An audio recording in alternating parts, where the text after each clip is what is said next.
मैं आज एक अवसानी माता का गीत लेके आई हूँ। आप लोग को पसंद है तो लाइक करिए, सब्सक्राइब करिए और कमेंट करके बोलिए कैसा लगता है आपको।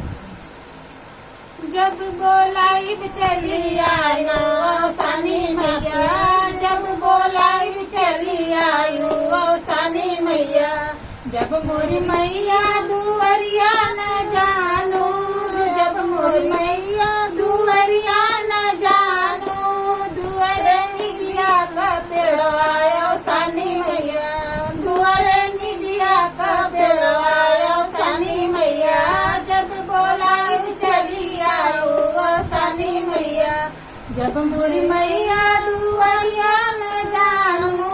जब मोरी मैया दुवरिया न जानू,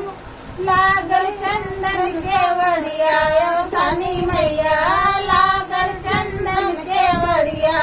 सानी मैया, जब बोलाई चली आओ सानी मैया, जब बोलाई चली आओ सानी मैया, जब मोरी मैया आंगनवा न जानू, जब मोरी मैया आंगनवा न जानू, अंगने तुलसी का पेड़वायो सानी मैया, अंगने तुलसी का पेड़वायो सानी मैया, जब बोलाई चली आओ सानी मैया, जब बोलाई चली आओ सानी मैया,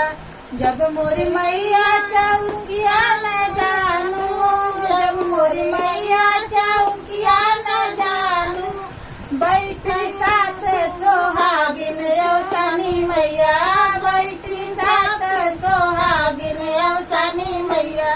जब बोलाई चली आओ सानी मैया, जब बोलाई चली आओ सानी मैया।